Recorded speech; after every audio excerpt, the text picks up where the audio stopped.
transfer portal's buzzing and official visits are already starting to take place. You are Locked On Huskies, your daily podcast on the Washington Huskies. Part of the Locked On Podcast Network, your team every day.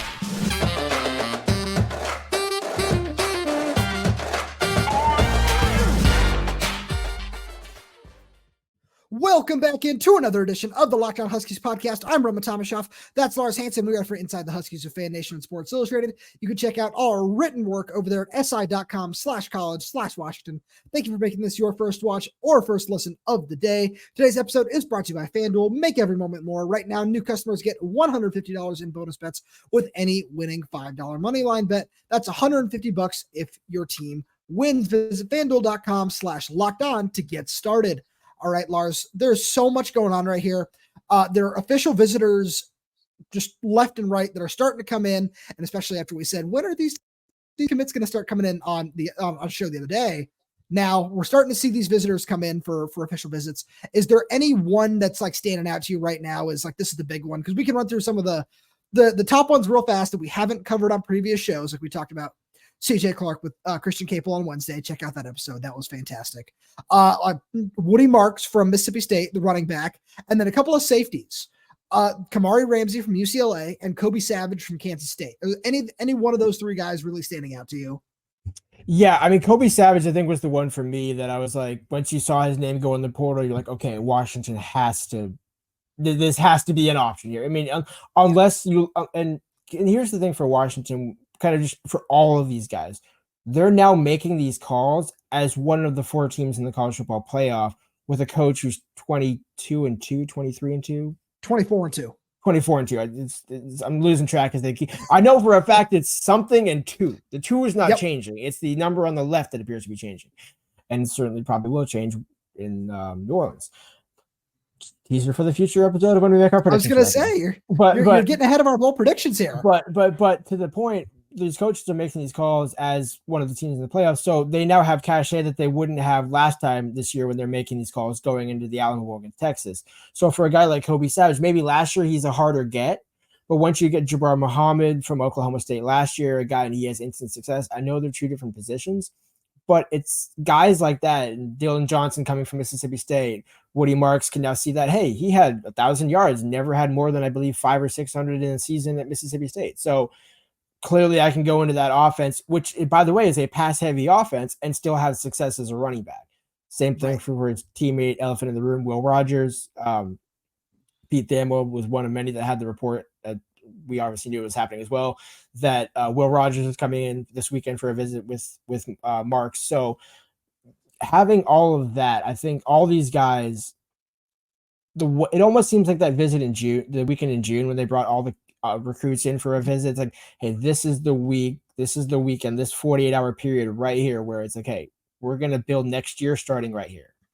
No, I agree with you there. And then, so I'm really interested in Woody Marks. You talk about him, the Mississippi State running back who's coming up with Will Rogers for an official visit over the weekend. And I think that he's somebody who he's really impressive on film. And we've watched Dylan Johnson all season long be physical. We're going to talk a lot more about physicality later on in the episode, with Booger MacFarland's whole basketball on grass comments and all those sorts of things. So we're going to talk a little bit more about that. But right now, I think that he would be a really great fit, whether it be, if Cameron Davis most likely is going to decide to come back for one more year, they would split carries or whatever the rotation at running back ends up being next year. Woody Marks seems like he could be exactly what Dylan Johnson has done this year if he were asked to do that. And then you talked about Kobe Savage. I want to talk a little bit about Kamari Ramsey, because I think that he could fill a similar void if he were in this offense. When we had Christian, I'm going to keep plugging that because that was such a fantastic. You mean defense? What's that? You mean defense? Yeah, no, I'm just saying. So I was just saying, like, when we talked to Christian Capel yesterday, and he emphasized the importance of getting a Jabbar Muhammad level transfer at safety. Yeah. That's something that Kamari Ramsey could do at the position. And Washington, it seems like it's down to Washington or Ohio State for him, where those are the two visits that he's set. And that would be such an interesting poll, because he could have that impact. And, all of a sudden the safety room is a lot deeper. There's more of a rotation there, and you don't necessarily have to rely as heavily on a guy like Asa Turner, who's awesome when he's healthy, but his health has been such a question that you want to make sure you have some experience depth to go along with that too. Exactly. Yeah. And I didn't mean to interrupt you, but just go. I thought you said Ramsey on offense, and I was like, wait. I'm just to be clear. No, that makes sense. Yeah. No, you're good. You're good. But no. But I agree. I mean, I think it's one of the two. And I mean, similar to what they did with their recruit official visits in June, where they would bring probably 4 guys in at a position, saying, "Okay, we're taking 3 of you." Yeah. Figure it out, and obviously the coaches, right? And the coaches will figure it out. And maybe there's always going to be a preference, like, hey, maybe if this kid doesn't show as much interest, maybe we'll kind of just let that be bygones and take these. So it works out mutual ways. But I think going back to your point about Marks, the other thing to consider is he did only play 9 games this season for Mississippi State. So same thing with Cam Davis coming off an injury, Dylan Johnson having an injury history, not an extensive one, right? But just You always want to have a multitude of backs. So it's not a matter of like Will Nixon leaving or Daniel Ngata leaving. It's like even with both those guys probably getting more reps next year, you always want to have 4 capable backs so that you can rely on 2. And then if one gets hot, then you kind of interchange it. But the depth is kind of improving at Washington in this offense to be 4. No, I agree. And that's something where, especially when you talk about the injury history, that's always something you just want to keep an eye on at the position. But that argument can be made in the secondary too. And I'm really glad you mentioned that, because that's where it's so important to talk about these guys like Kamari, Ramsey, Kobe Savage. There's a couple of names. There's one name I want to save for the second segment, because I want to have a very thorough discussion about him, another defensive back. So, just a teaser for you there. But it's so important to just continue to bring in these kinds of transfers, because you just said that, it's important. Running back, you can see that importance in the secondary, because we saw, a couple of games where Washington was really, really thin at safety this year. And then a discussion we've had just all of last week, all of this week, and to continue to have it until we see some transfers come in at the position at defensive tackle too.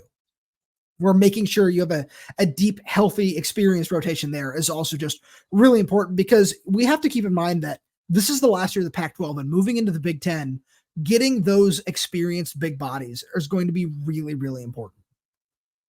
Yeah, I mean, just a Big Ten example, you look at Ohio State, they have Hiro Kanu not playing a ton this season, but he's a former four-star. But the point of that is these other programs that you're now going to be facing year in and year out, for the most part, year in and year out, but on a consistent basis now in the Big Ten, have already built those rosters up. So you need to come into the conference at that level, or certainly close to it, if you want to contend in the Big Ten like you contended in the Pac-12. Because let's be real, 1 through 12 in the Pac-12 was tough, right? There's always a tough out, right? And certainly Arizona State proved that Washington got everyone's best punch, right? Now, did Washington do things that they could have done better? Sure. But the point being, it's not to the level, like Oregon State, while good, is probably 7, 8, 9, 10 in the old Big Ten, right? Lower, not at the bottom, right? They're not all number 11 and 12. They're mid-tier at best. Right, exactly. Whereas now the mid-tier in the Big Ten is so much higher than it was in the Pac-12. So you need to make sure, no matter how good the offense is and what happens with everything, with Kalen DeBoer obviously being an offensive mind, he's going to be predicated on an offense, but the defense needs to also be right there with you. So it's a matter of having options, right? You don't want to get into a point where, oh, wow, Ace is deciding to not come back. So now we have Cam Fab, and now we need right. Where and that's why you want to have a multitude of guys, much why you're showing interest in a pair of safeties, where it's like, okay, instead of zeroing in on one, we might like one over the other, but we need to have a multitude of options. And also Washington being contenders for these guys going against Ohio State and other schools like it, that's a statement for Washington too, where it's like, hey, that's where Kalen DeBoer is at now at this point, already 2 years in. No, you're absolutely right. So I know we're going to have to keep this conversation going, because a lot of these guys I feel like are a really good fit for our next topic, which is going to be best fits on this roster for 2024. So stay right here on Locked On Huskies as we continue that. But first, we're going to send a message to our good friends over at Prize Picks. because Prize Picks is the most fun you can have, winning up to 25 times your money this football season.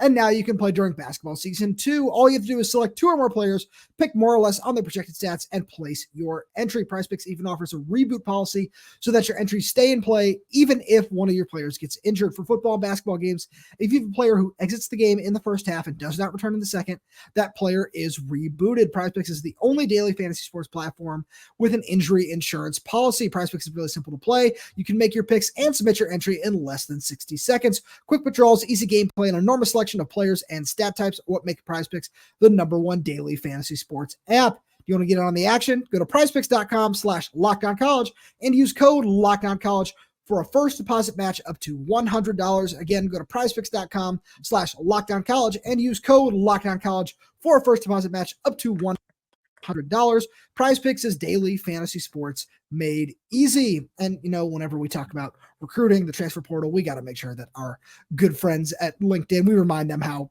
great they are and how helpful they are, especially when you're recruiting, because when you're hiring for your small business, you want to have as many top-tier candidates as possible to interview. That's why you have to check out LinkedIn Jobs. LinkedIn Jobs has the tools to help find the right professionals for your team faster and for free. LinkedIn isn't just another job board. LinkedIn has a vast network of more than 1 billion professionals, which makes it the best place to hire. Hiring is easy when you have that many quality candidates. So easy, in fact, that 86% of small businesses get a qualified candidate within 24 hours. LinkedIn knows that small businesses are wearing so many hats and might not have the time or resources to hire. Thankfully, with LinkedIn, the process is intuitive, quick, and easy. They even just launched a feature that helps you write job descriptions, making the process even easier and quicker. Post your job for free at linkedin.com/LockedOnCollege. That's linkedin.com/LockedOnCollege. Post your job for free.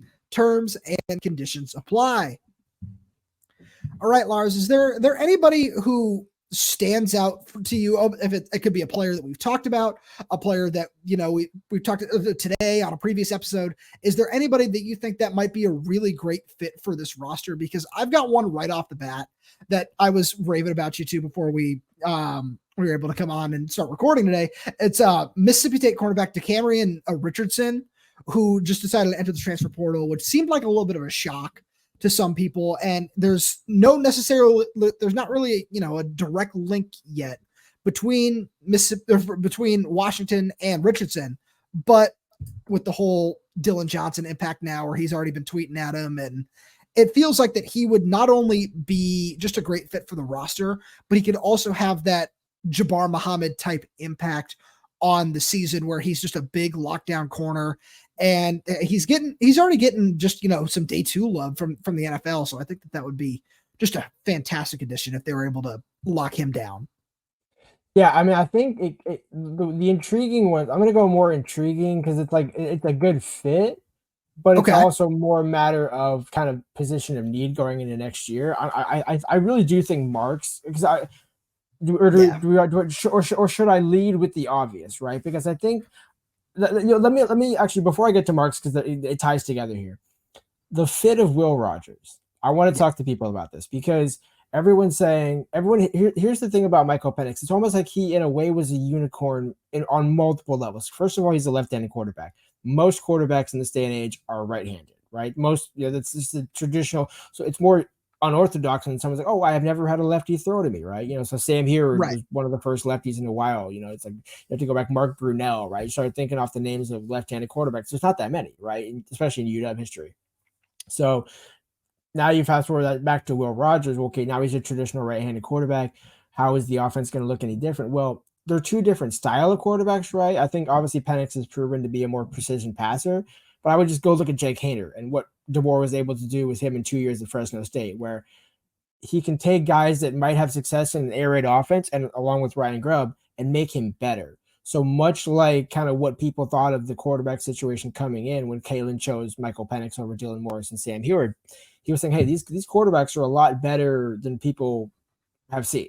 Like, I know fans got to see probably the worst version of it because they didn't have an offensive coach in 2020 or 2021, actually either year, but especially 21. So, because 2020 actually was 3-1. Well, actually, they went 3-1 in 21, and Dylan Morris had to come back. So Dylan proved that he could be a capable quarterback. Just give him some quality coaching. And Will Rogers also Real quick, sorry, just we have to mention that for 5 seconds because we hadn't talked about that yet. Dylan Morris is in the transfer portal. I told we have not said that yet on the show, so I'm sorry to cut you off, but that was something that yes. So Dylan Morris is looking for a new home, which opens up a spot for Will Rogers. Sorry, Lars, please continue. No, very apropos. Much like me interrupting you, I think you meant defense, not offense. Very apropos. Okay, by the way, we're talking about Will Rogers at basically verbatim and saying what is the offense going to look like with Will Rogers, because barring Cam Ward turning down probably 1.5 at this point from his other suitors and Washington deciding to break the bank, which I don't think that's necessarily the case here, but I just think even from a mutual fit, I think Will Rogers probably works out better, especially because even though Jaden Daniels won the Heisman because he was able to run more than Michael Penix. Can we just call a spade on that? That's the only reason. Especially no quarterback with 3 losses. I mean, nobody's saying Jaden Daniels is a better quarterback. He's probably a better prospect and player and just hybrid at that position, right? And that doesn't take away from his ability to throw, but it's that dual threat ability similar to Bo Nix, where it's like, hey, he's significantly a threat here, whereas Will Rogers and Michael Penix both are like, well, they probably can run. Jake Haener could kind of run, but they're not, it's not your first, second, or third option, right? Which that's what you want Reed 1, 2, and 3 to be. So I think Will Rogers coming in, honestly, he's kind of what they need, right? Cam Ward would be nice. Don't get me wrong, especially as my alma mater. He was great there. But especially with this coaching staff, he would be even better. That's not a shot at Ben Arbuckle. Just Ryan Grubb is that good and Kalen DeBoer is that good. So absolutely, I think Will Rogers can improve enough to where this is a safe bet for him. The question is only going to be, will Ryan Grubb have the 22-23 Washington version of the offensive line, or what Jake Haener was in front of in Fresno State, which Ryan Grubb told me back last season during the Alamo. It's like, hey, like, the reason we weren't as good at Fresno State like we are at Washington is we just didn't have an offensive line. Like, it was no bueno. So next year you might have to be replacing some pieces. Some guys have to step up. Parker Brailsford, obviously, shout out to the young gun. But, other than that, everybody else, like Nate Kalepo and Julius Buelo got better as the season got along. But I still think the fact that teams were basically game planning around, hey, we don't need to test the tackles. Let's just go up the middle and see what happens. Right. Like that, So, there's something to address there, but Will Rogers is the guy to lead the offense. No, I agree. And so I think that one thing that an offense would need is a nice check down, where when Ben Glassmeyer was on the show last week, he raved about former Arizona State. He committed to Texas Tech tight end Jalen Conyers.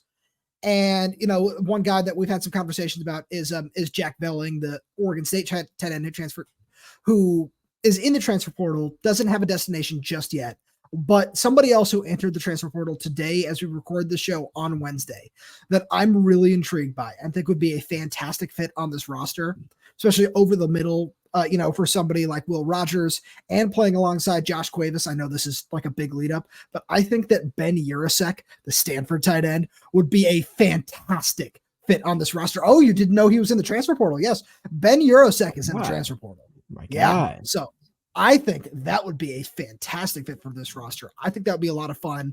And then just speaking of big bodies, I want to do this one now. I know you want to talk a little bit more about Woody Marks, but real quick, as you just as you get up to speed over there, is San Diego State offensive lineman Mark Azzopardi, who I know you and I talked a little bit about previously, but I've been doing a little bit more film study on him and whether he would end up playing on the left side or the right side. I know he's Washington is in his top 3. And that's something where if you want to find a way to, I think that he would also be just a good long-term investment piece because he's a redshirt freshman and he played really well this year for San Diego State, where he's got some experience under his belt. And it's somebody where, it's obviously it's going to be a test for him to make the jump to the Power 5 level. But I think that he would be a really, really solid piece just along this offensive line. Man, you are dead right about Yurosek. I mean, I'm honestly more surprised he's not going to the NFL. Now, maybe I am too. Like that when I think Ben Yurosek, I think just follow Colby Parkinson to the NFL. You might be a 4th or 5th round pick, but you'll figure it out. You're good enough to figure it out. So it's a little surprising. And obviously what that tells me is he's looking to win a national championship. So that already narrows down the field. And then keep it on the West Coast, get some big time football. That's a perfect fit, man. And the reason why I'm raving about and why that name struck a chord with me, covered his recruitment out of high school when he was Hey. very highly considering Washington back in, what year did he come out? It's been a while, like 2019, yeah, 2020. Right. Yeah. Well, no, because I think it was when Jordan Powpow was the coach. I don't know if Durham Cato was the coach at the time, because that, again, 2019 was Peterson. Last staff of Peterson, last tight end coach was Jordan Powpow before he left for Arizona, and Durham Cato came in and almost pulled off the unthinkable and got the world's Imagine greatest Brock tight end Bowers in this offense, man. But that I would say as a segue, like, I'm not saying they're the same tight end, right? Because Brock Bowers, God, but disciple Ben Yurosek, like the versatility that he possesses, and also as a blocker, which I think is what kind of solidifies his perfect fit in Washington's offense. Because Josh Cuevas is good, but I think his blocking is kind of probably the area that he needed to improve the most. Did you want to talk about Woody Marks for a couple of seconds here and just his fit in this offense?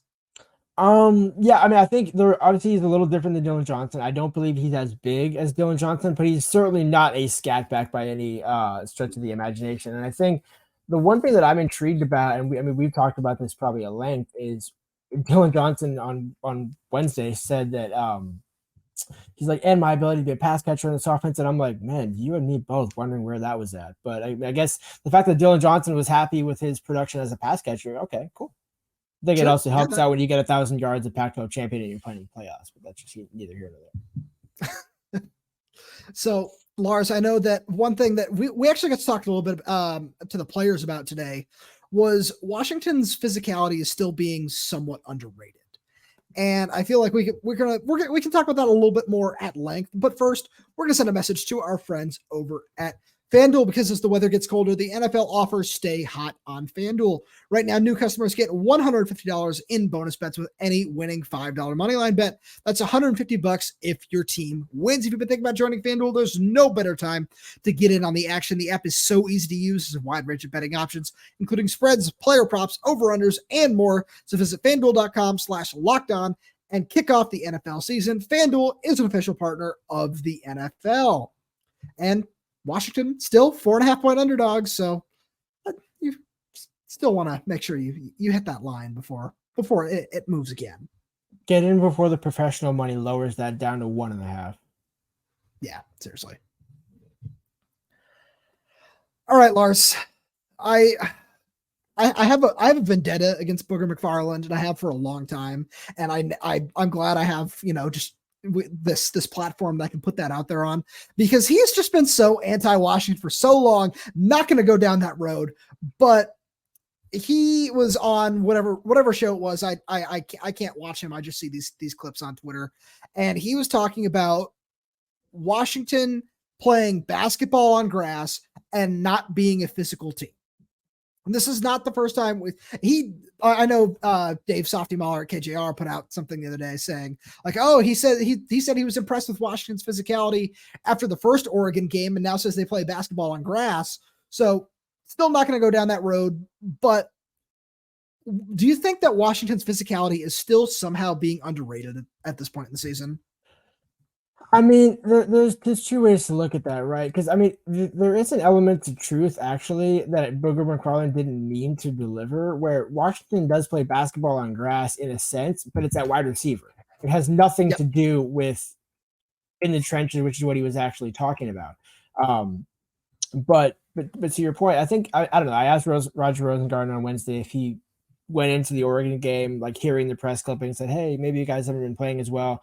And he said, oh, they didn't really focus on it. I mean, obviously they hear some whispers and friends tell them stuff, but I think it was more or less just that team just kind of proved who wanted it more. And I think that's, it's, I can see at times, because you're right, there's plenty of games this season, right, where Washington got beat on the line of scrimmage against teams they had no business playing down to at that position, right? Sure. Arizona State. But again, Arizona State maybe didn't, as bad as that team was, they had a great defense and especially a great front seven. So it's like, hey, we can say all we want about maybe the offensive line didn't look bad. It's like, yeah, but like if you could pick like Arizona's D-line, Washington's receivers, and just kind of build your perfect team, that's what those kind of matchups do, right? So that's what makes the conference a tough matchup, where it's like, yeah, you should probably win the game and you probably will, but it's not going to be easy. Whereas in the SEC, they all kind of play the same, like, okay, well, if one's just better and has better players, it's usually kind of showed out just like it did this year. Right. And but see that's where, we run into problems with just this evaluation as a whole, because we've seen Washington, especially when it wants to run the ball and be physical. I know we talked about this with Christian, where take the USC game out because that's just an Alex Grinch defense. And, we know what happened with that. But when Washington has needed to be physical and run the ball downhill, they did a really good job of that. Talk about both Oregon games. Talk about before Dylan Johnson got hurt against Oregon State. And there are so many other examples of that you can turn to. Like look at his performance against Arizona in that game. He did a really good job of running downhill, being physical. And it still just feels like, because it's West Coast football, because we sit out here still watching this team as a member of the Pac-12 conference, no matter what is going on, we're going to hear, oh, this team isn't physical enough. This team isn't strong enough. And it's almost frustrating in a sense, because it's almost as bad as Brady Quinn's evaluation of Jalen Polk's season. I don't know if you've seen this, where he said that Jalen Polk, who 1,000-yard receiver this season, said he didn't have as good of a year as he did last year. It's almost that level of just uneducated. Like, are you really watching these games? And I don't know if that's like, I'm sorry. I don't know if that's us, like, sitting up here saying, all right, well, we've watched every game this season because this is the team we cover. This is our job. Or is it just almost lazy on the parts of some of these national analysts? Yeah, this is a deep cut. That's Brady outsourcing his Pac-12 research to Chopper. Yeah. Now, I'm not sure you know who that is, but yeah. And so like that's what that tells me. We're like, Brady's like, I don't want to stay up until 8 p.m. to watch this game. Chopper, you give me the cliff notes, and we know Chopper's not going to watch the game, so Chopper is just going to say, it's the Pac-12. Yeah, Washington, they're nice, but they don't play big boy football. Right? I don't have to watch them to know they don't play big boy football. It's like, it's called an opinion. You're totally entitled to it, but like Booger, right? Perfectly entitled to have a questionable opinion. But I mean, there was somebody that put out a video where even Booger said during the first Oregon game or earlier in the season where like Washington was like better in the trench. Like he basically said the opposite of what he said earlier in the season. Like, wait, so they got worse? And ironically, that's what I think is interesting about this whole physicality point. When the offense has been clicking, the defense has struggled. When the defense has started to get on point the last few games of the season, the offense kind of took a little bit more energy to get going, right? For various reasons. Right. The Pac-12 championship was kind of not the crescendo, right? But kind of like the sign of, hey, when this team actually does click on all three phases, and even not perfectly, but because they gave up 2 sacks against Oregon, right? Right. And yet Penix still was the better quarterback in that game. I know Oregon fans are say, hey, Bo ran for 110. Great. Penix didn't need to. It's true. It's true. It's kind of a fact. I love them. Facts are great. No, but I like that a lot, because that's the frustrating thing, where we've seen this, and it was a discussion that I had with Spencer McLaughlin on Locked On Pac-12 the other day, where it's in the same vein of Jaden Daniels winning the Heisman over Michael Penix. Jaden Daniels had better stats, but Michael Penix did what he did for a better team. And without Michael Penix, this team would not have been 13-0, most likely. Like, let's be real. So that's a big part of that. But because it's a Washington quarterback, like, because Spencer made the point of, if this is a USC or an Oregon quarterback in that same role, we're probably not having this discussion. But because it's a Washington quarterback, because this is Washington, a team that for the majority of our lifetimes has struggled, that has not been what it was in the late 80s and the early 90s. It feels like there are still people that don't want to give this team credit. I mean, I'm not gonna. So here's I no offense, unlike you, I grew up in the state of Washington basically my entire life, all but a little bit in Texas. That's always kind of been a thing, and Washington fans are gonna hate this, so I'm not saying this as a guy who graduated from the school across the state. I'm just saying this as it's probably, to your point, a little bit of truth. You can't shake 0-12 unless you go 12-0 or 13-0 or 14-0 or 15-0. Sure. If Washington goes 2-0 in the month of January, I think that narrative dies. I agree. You have to shake 0-12 with a perfect season, and they have gotten close, right? Peterson got them really close. DeBoer, the next coach following Chris Peterson at Washington, now has the opportunity to. Let's ignore the 2 years in the middle there. has the opportunity to right that wrong. And if you think about the way the season has gone for Washington, they've written every wrong. Last season, Peyton Henry made up for his missed kick in 2018 against Oregon. Yep. Knocks one home this season. Grady Gross doesn't even need to kick at the end, right? So, but Grady Gross, even, as a walk-on through all but one game, that actually technically the entire regular season, manages to, make his impact felt. So there's so many ways in which this team goes back to what we both have talked about. They're built for this. Yep. You can point to 20,000 different reasons. They were robbed in 2020 with 4 games. They were robbed in 21 with a terrible coaching staff of malpractice by the athletic people that let that happen. But that's neither here nor there. But now everything is right. You got Troy Dannon, you got Kase, everything. You go into the big, everything is building to finally shake 0-12. So I think DeBoer is the perfect person to do it, because the way he's done it has been just like being a girl dad, like Dan Orlovsky said, right? He's a girl dad. Like, he's cool. Like, it's what bad can you say about Kalen DeBoer? Nothing at all. Truly. I mean, maybe some fans, I wish he had a better defense, and maybe I wish some play calls would go here or there. But again, like, if those are your problems, then you don't have any problems. Then you really don't have any problems when you take a step back. Lars, as always, thank you so much for being here. Thank you to all the everydayers for tuning in. We really do appreciate your support. It means the world to us. And if you're new to the channel, hey, welcome.